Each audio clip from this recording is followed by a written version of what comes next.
Prepare to set fire to the index card of allowable opinion. Your daily dose of liberty education starts here. The Tom Woods Show.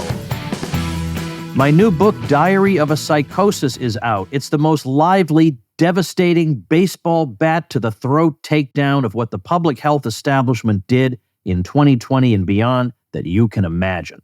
It's my first book in 9 years, and you're going to love it.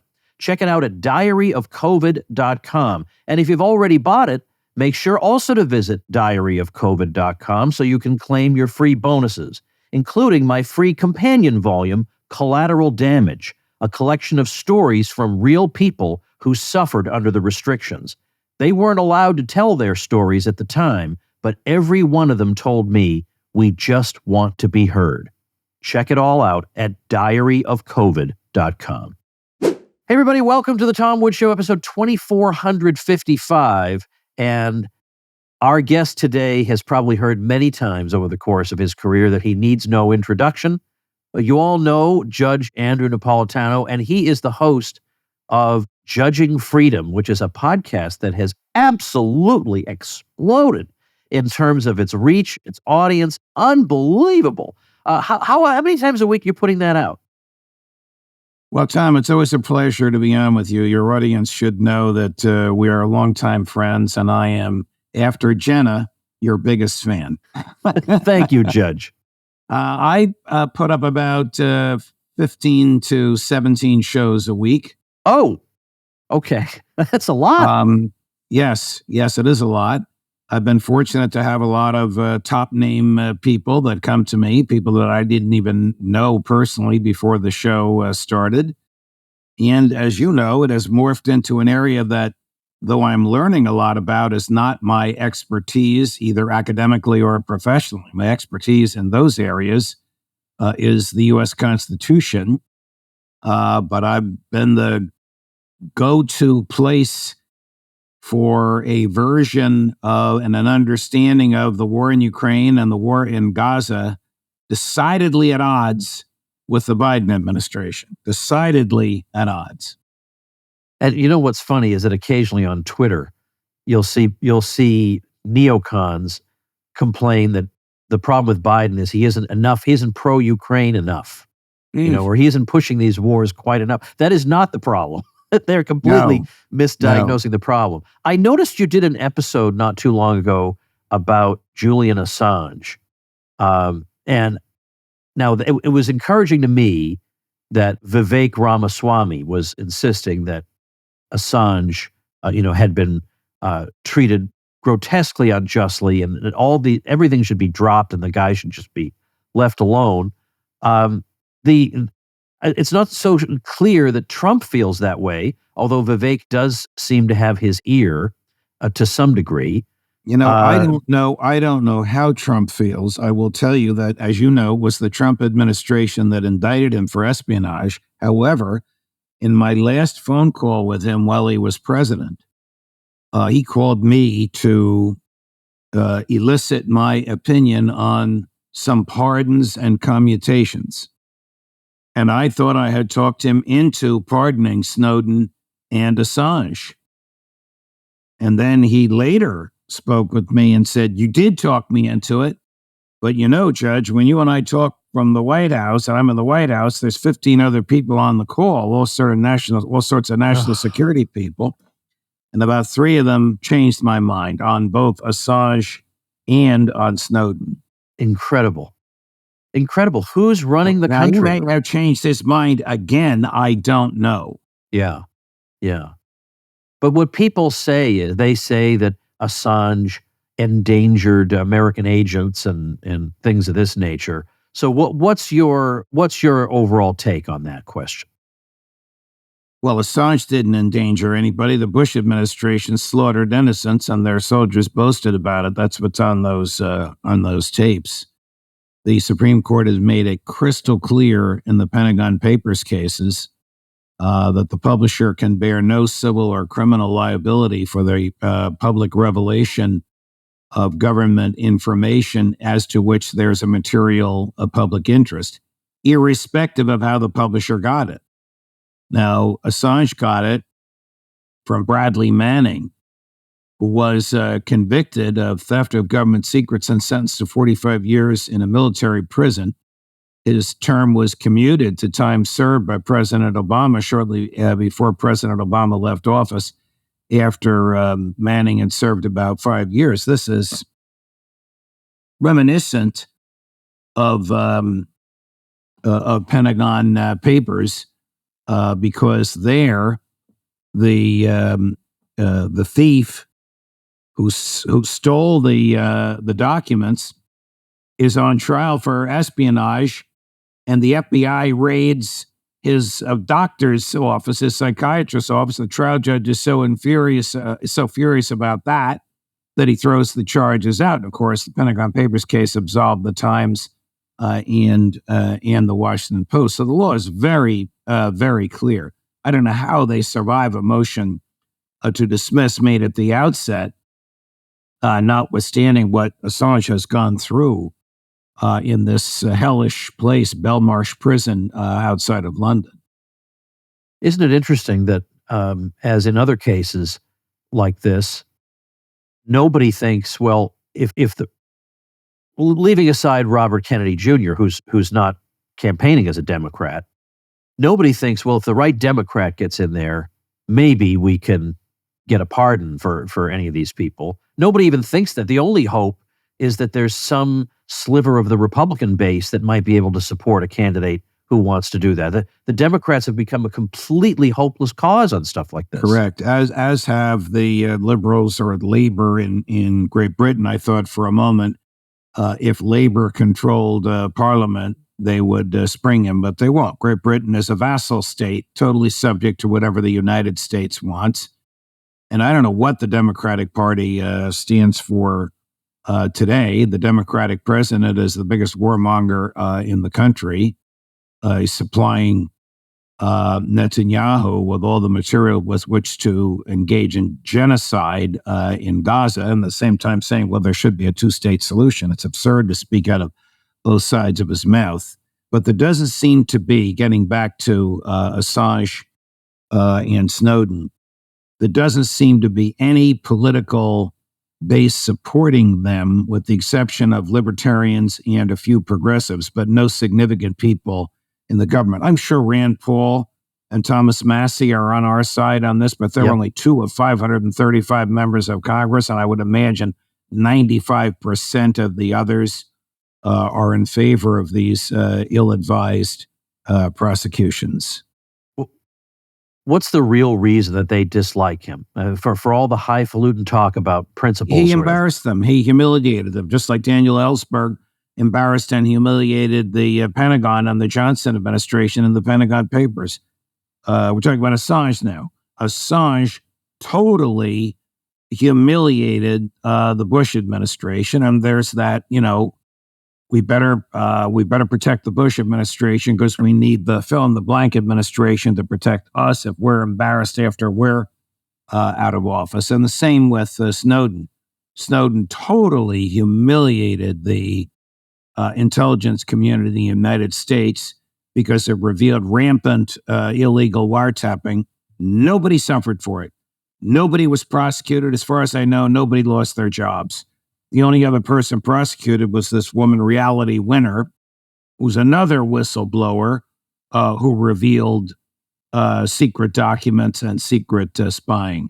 But none of the actual people doing the computer hacking, doing the spying, was prosecuted as a result of Snowden's allegations. And nobody was prosecuted for the war crimes perpetrated by George W. Bush.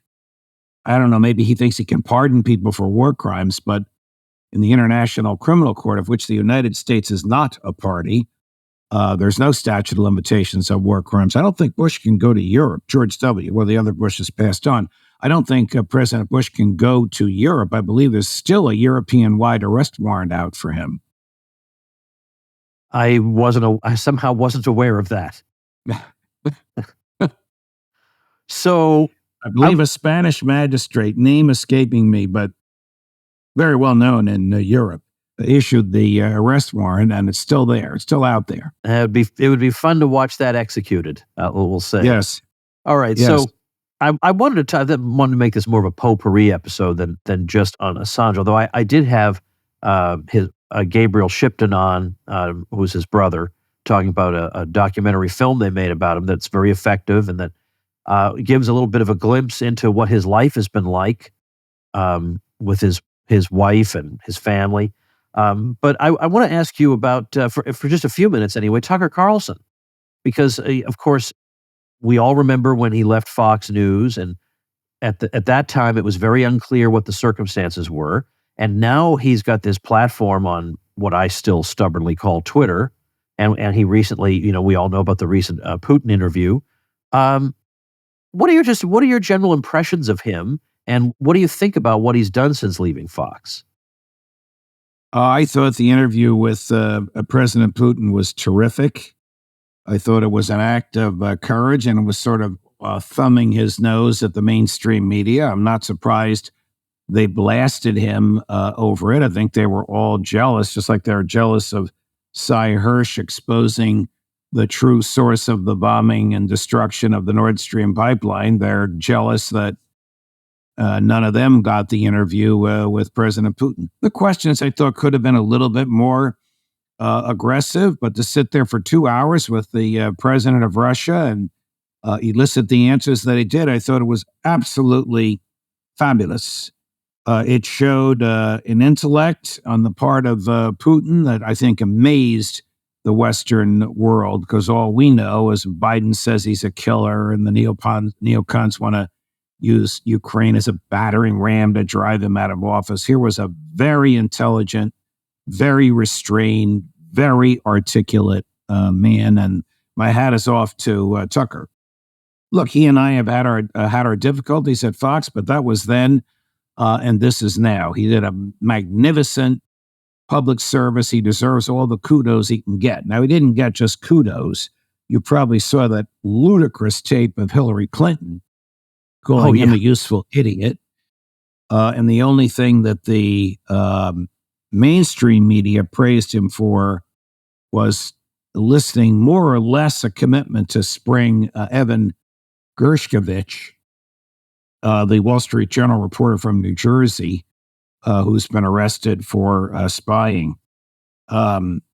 I will tell you that one of my people, Scott Ritter, tells me there is a very serious, very credible case against Evan. Very serious and very credible. And Putin knows it, and the DOJ know it, and that's why whoever is traded for Evan will be somebody very high-ranking in the Putin wish list, because the case against Evan is strong, and if he's convicted, he'll never come back to the United States. What do you feel like the current fortunes of the neocons are in 2024 America? I have quoted you probably twice a week in the past year and a half. And this is really one of the greatest quotes of the modern era. You know exactly what I'm about to say. The McCain no matter one? who you vote for, you end up with John McCain. Tom Woods. I say that all the time because that's what we have today. Whether it's a hard lefty like Barack Obama, whether it's a moderate Democrat who has suddenly become a hard lefty like Joe Biden, whether it's a right-wing authoritarian like Donald Trump, you end up with John McCain. They want to kill whoever they can just to show how strong they are. And that's the neocons. It's not just Lindsey Graham. It's Victoria Nuland. It's Jake Sullivan. They're in both parties. They are subject to AIPAC, the Jewish lobby, the Israeli lobby. They're everywhere in the government. I don't think they're fretting at all, because I think that they know whoever wins, they'll have the same amount of influence with that same person. Oh, Trump may not want to aid Ukraine, but he'll give Netanyahu everything he wants. Let's thank our sponsor, Factor. Mealtime can be stressful. You're busy, you want to eat well, but you're tired. You can't bear the idea of dirtying up the kitchen yet again. Maybe you don't have the ingredients you need, and you struggle with this every single day. Factor is a great solution. With over 35 different options a week to choose from to have delivered straight to your door, including keto, calorie smart, vegan and veggie, and more. It's easier than ever to have a week's worth of meals ready to go, no stress. Pause or reschedule your deliveries anytime. Factor's restaurant quality meals are ready to heat and eat whenever you are. You'll discover a wide variety of easy options for the entire day, like breakfast, midday bites, and more. And Factor's delicious meals are less expensive than takeout, and they're good for you. Factor is the perfect solution if you're looking for fast, upscale options done easily. And there's no prepping, cooking, or cleanup needed. Factor meals are 100% ready to heat and eat. Head to factormeals.com/woods50 and use code WOODS50 to get 50% off. That's code WOODS50 at factormeals.com/woods50 to get 50% off. Well, even on the Ukraine thing, I had Colonel McGregor on my show. I know he's quite a regular on yours.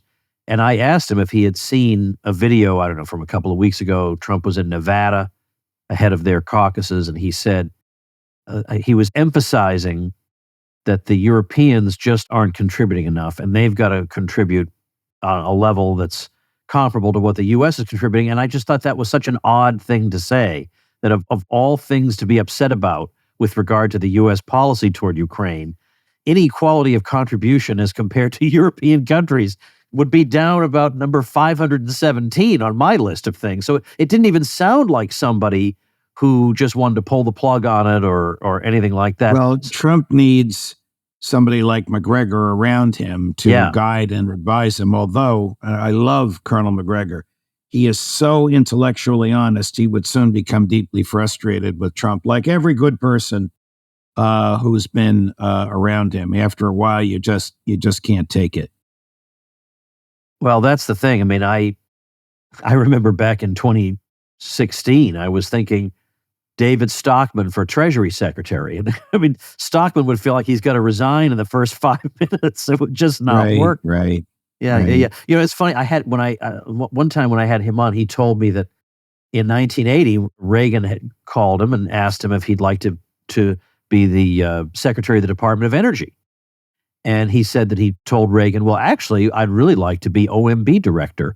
And that Reagan paused and said, well, I don't know exactly what that is, but let me talk to the boys and I'll get back to you. So, wow. And that's what he ended up with. But he got that position that she held for 4 years, and then he just couldn't take that because there was nobody cared about the budget. And by the way, it seems like we're right back there again, where nobody cares about the budget. I mean, correct. Like Trump does not care at all. That does not concern him at all. There isn't even a remote pledge to keep an eye on it at this point. No. Trump loves debt. There's no question about it.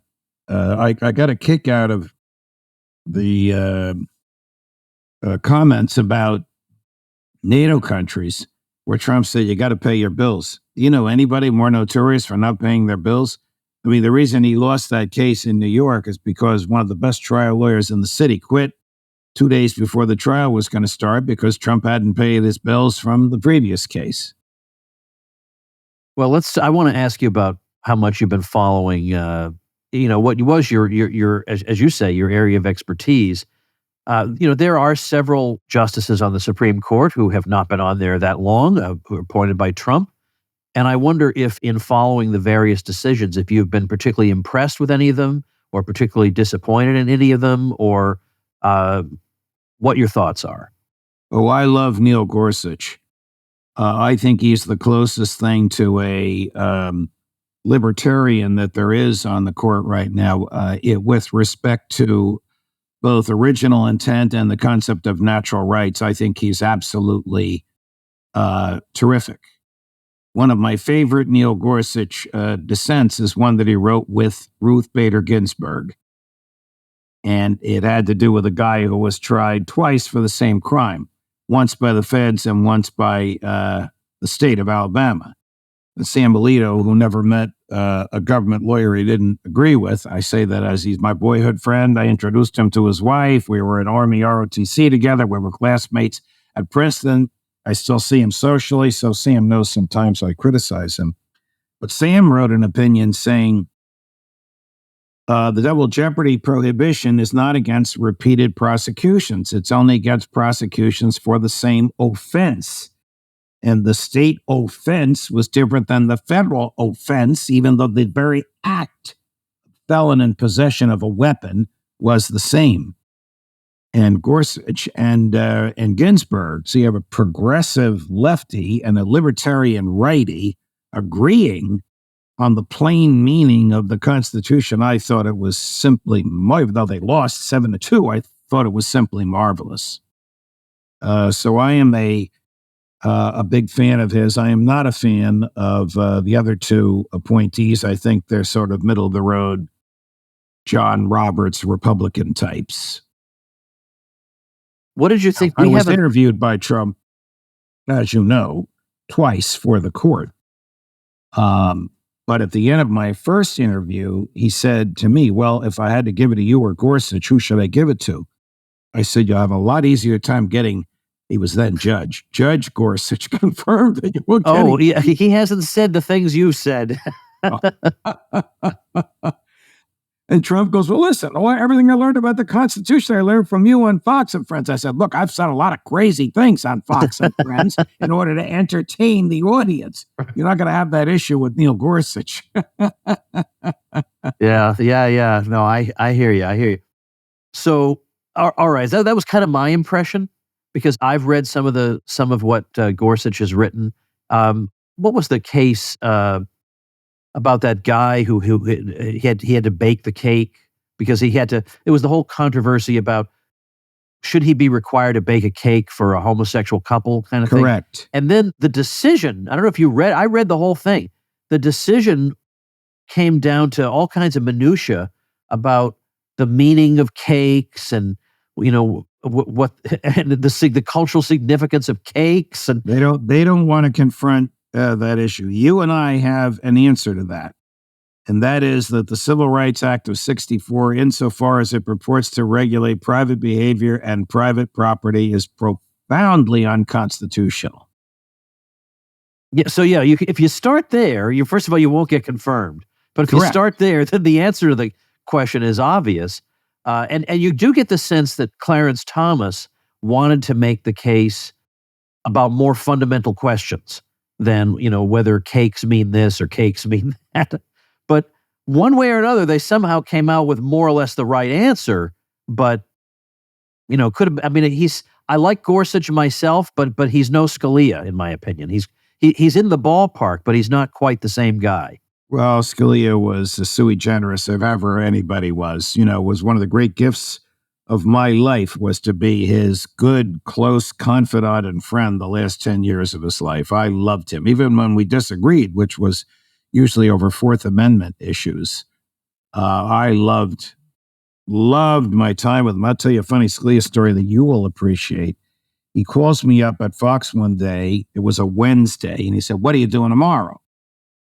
I said, well, I'm actually going to be in D.C. tomorrow. He says, good, get down here in time to go to Mass with me, because it's Ascension Thursday, which is not a holy day of obligation in Washington. Now, it is in New Jersey, because the then Archbishop of Newark, who's the suffragan for the various counties in New Jersey, said it is.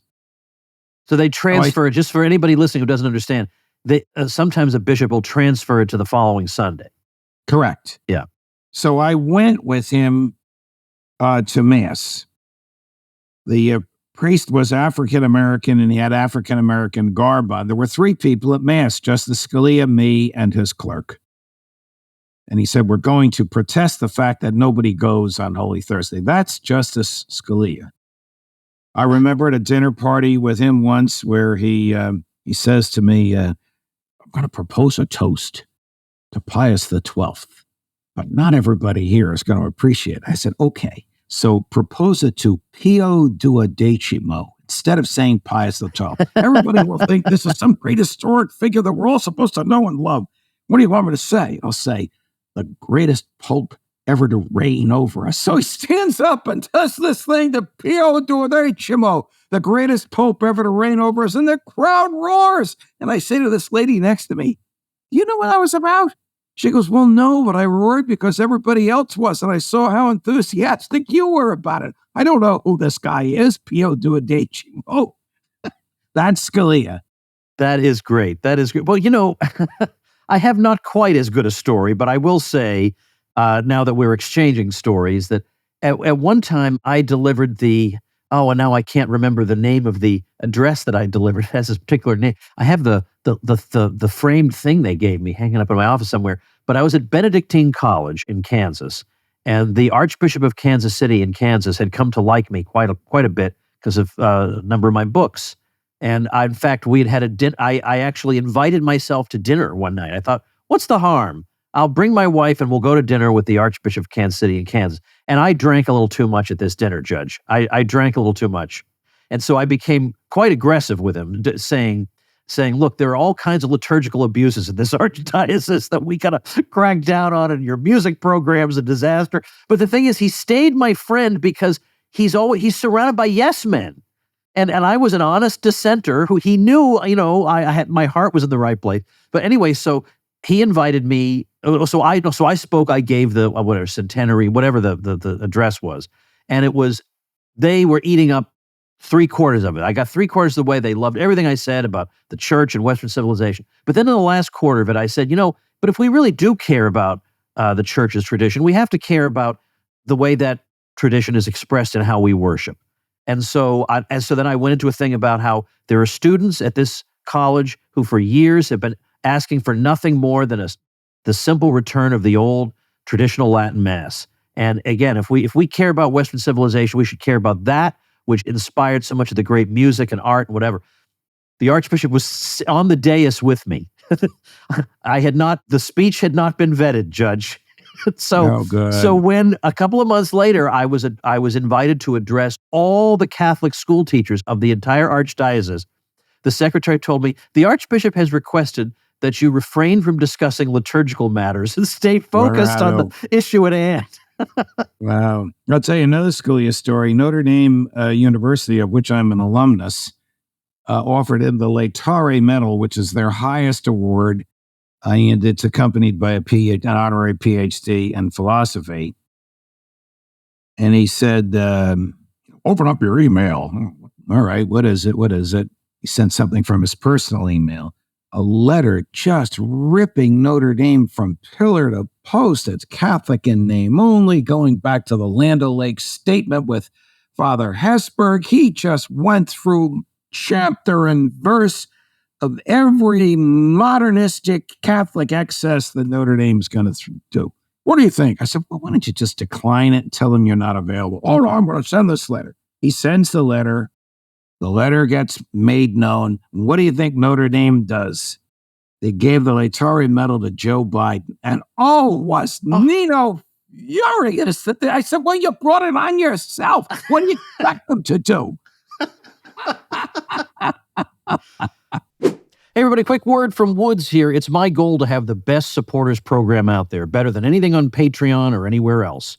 Support the Tom Woods Show, and not only do you get entry into my no-censorship Tom Woods Show elite group, but you also get the 16-page Tom Woods elite letter mailed to your home every month. Who else is doing that?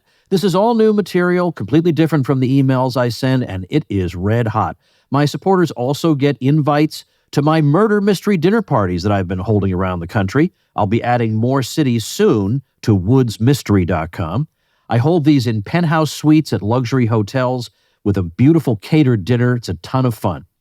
I also invite my supporters to my annual Christmas party, and the higher up you go as a supporter, the more things you get. Some supporters even get a small gift in the mail from me every month in addition to the newsletter. So go check it out, supportinglisteners.com. You will not believe all the goodies at supportinglisteners.com. And my profound thanks to all of you.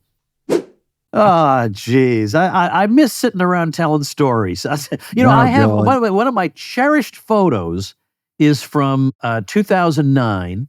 It was that time that you and I were at Ron Paul's River House. And then we went to the old Latin Mass together the next morning. It's a picture of me. We had gone out to eat, and it was a picture of me and you and Barry Goldwater Jr. And in that picture, I'm sitting there because I was still in my 30s then, and I was sitting there thinking, how has my life taken this turn that I am at this dinner with Judge Napolitano and Barry Goldwater? looked and looks exactly like the old man. You can tell everybody that that's the Barry Goldwater and they'll believe it. Oh, in fact, I told him once, I said, look, just put on the thick rimmed glasses just for a minute. Right. I have to see it for myself. Anyway, so let's just say a little bit more about your. I'm very aware of your time constraint, and so I won't go over that. But you were mentioning that your podcast took an unusual turn in that overwhelmingly you emphasize foreign policy, and even when you're talking about somebody like Julian Assange, that still is more or less a foreign policy topic. Right. So, right. First of all, how'd you let that happen when you're more of a constitutional guy? Was it a question of vox populi, vox dei? This is what the people want? These guys just made themselves available to me. I'm not a pro-war person at all, although there are pictures of me with a crew cut and a T-shirt saying Bomb Hanoi back from my Princeton days. I was in those days. Now I'm the other end of that spectrum. So I thought, well, let me try them. I put them on, Scott Ritter, Doug McGregor, and boom, the numbers go through the roof. And then they see the numbers and they ask if they can come back. And then people came to me, have you ever interviewed John Mearsheimer? I mean, Professor Mearsheimer is just one of the most charming, talented, brilliant scholars I've ever met. And Jeff Sachs, who doesn't agree with you or me on any other things, but does on foreign policy, is absolutely terrific. These guys are now regulars and they score huge numbers of views. And so I just sort of, like you saying, what am I doing at this dinner with Barry Goldwater Jr.? It's like me. What am I doing with all these foreign policy people? Some of my people have been friends of mine for years and were sources for me when I was at Fox, intelligence community people. McGregor I met because he was advising Ron Paul's campaign one year when the last time Ron ran for president. But these guys have just done so well with my viewers, it's all taken on a life of its own. That is absolutely tremendous. Rarely discuss the Constitution. It's almost exclusively now Ukraine and Israel. I've had Stephen Walt on my show a couple of times, but never Mearsheimer. And isn't it interesting that up until a few years ago, there was a long period of time after the war in Iraq, and then there was some speculation that maybe there'd be war with Iran for some time. But I used to read every time there'd be a major war, but particularly that war in Iraq, I would read antiwar.com every day to see what was really happening. Antiwar.com, and I read it every morning. Yeah, but then foreign policy almost seemed like it took a back burner for a while. I mean, it's not like they stopped bombing or there were no conflicts, but they weren't as big as the Iraq war. But now suddenly you could very easily have a podcast on foreign affairs just on the basis of Ukraine and Gaza alone, given how momentously important they are. Absolutely. And I've just sort of walked into it, Tom, and the viewers have rewarded me. I mean, the numbers are simply mind-boggling, to be honest with you. I mean, last week my numbers were better than many MSNBC shows, many CNN shows. Do you think your past with Fox News has to help in terms of getting people it to helps talk and to it you? hurts. I still have FOX on my forehead, which still turns people off. Some people perceive me as anti-Trump, even though I've been defending him, or I shouldn't say defending him, attacking the prosecutions of him lately. It helps and it doesn't help. It depends on who I'm dealing with. I'm at Newsmax now. I'm not there full time like I was at Fox. I've got to be on with them in a few minutes, but I'm on with them, I would say, about 7 or 8 times a week. Well, let me give you one further chance, given that you don't talk that much these days about the Constitution or the courts and stuff as much as you used to. Here's a big opportunity for you. I have been a little bit black-pilled, as they say, on the future, in part because I'm concerned about where the law schools have been going and therefore where the graduates of those law schools have been going, that more and more, I mean, at least there used to be a pretense that even if it's a political enemy of mine, I'm going to try to look at the evidence and be reasonable. But you get more the sense that people are being trained to be activists. You find the outcome that you want. I mean, they're not going to put it quite that way, but you can find the outcome that you want if you try hard enough. And I think if that prevails and more and more openly, then I don't know where American society goes. Now, on the other hand, I've had people say to me, oh, don't worry about that, yes, there are a lot of crazy law school people, but there are only so many judgeships. So as long as we get a decent number of those, it doesn't matter if there are a lot of crazy lawyers out there. I mean, how do you look at it? Law schools are hotbeds of leftism, hotbeds of leftism. You could count on one hand and not use all your fingers of a law school that even has significant natural law scholars or originalist thinkers on it. All the rest are hard left, overwhelming.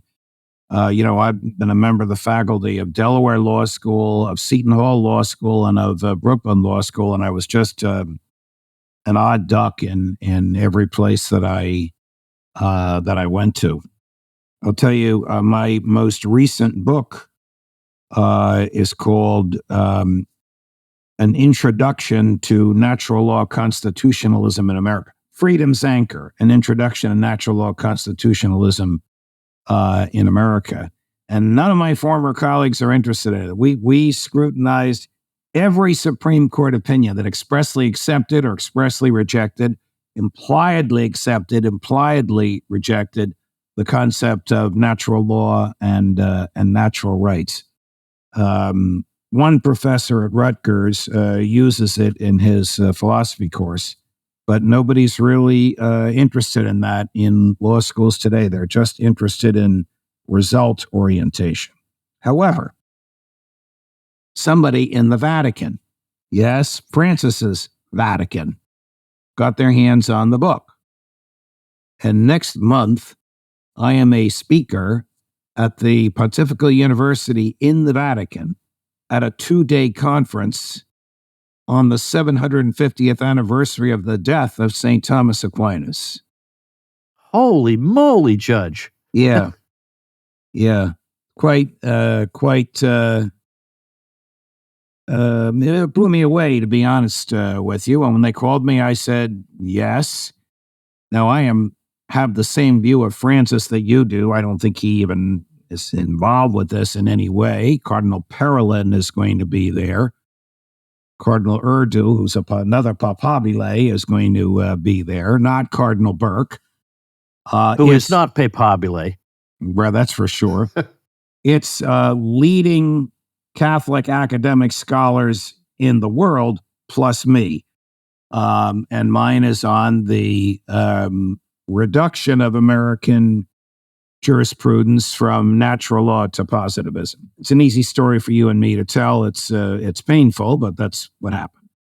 So I'm looking forward to that. And then I got offered to do the same thing at the University of Milan, which is like the University of Chicago of Italy. Oh, well, we have a friend at the University of Milan, Marco Bassani. Okay, so you should be hooked up. You have a nice lunch with him. Alberto Mingardi, who runs the Bruno Leone Institute. Sure, he's great too. Yes. Oh, that is great. That is great. Wonderful, wonderful. Well, Judging Freedom is the name of your podcast. Is that also do you have a website under that name? Judge Knapp. JudgeKnapp.com. JudgeKnapp.com has all of my 700 or 800 prior op-eds. I still write one a week. They're all there, and all kinds of other interesting stuff, not just about me, but about the views that we embrace. Okay, so yeah, you've had Judge Knapp since back when you were on Fox, I think. Correct. Okay, so that has remained the official home for Judge Andrew Napolitano. So JudgeKnapp.com, I'll also put that in the video description, as well as on the show notes page. This is episode 2455, so tomwoods.com/2455. Judge, thanks so much for your time. Great to catch up with you and hear how well you're doing. Pleasure, Tom. I don't know if your viewers know this. It may be a secret, but I'm going to spill it anyway, that I am the godfather of Mrs. Tom Woods. That is correct. That is correct. She considers that to be one of the great honors of her life, honestly. Well, you were married by a saint, not me, a great human being, Father John Perricone. And I look forward to a mini reunion with you and Jenna and Father John Perricone when you're up in New York in April. Yes, absolutely looking forward to that. Thanks so much again, Judge, and thank you, ladies and gentlemen. Thank you, Tom. Become a smarter libertarian in just 30 minutes a day. Visit tomwoods.com to subscribe to the show for free, and we'll see you next time. Like the sound of The Tom Woods Show? My audio production is provided by Podsworth Media. Check them out at podsworth.com.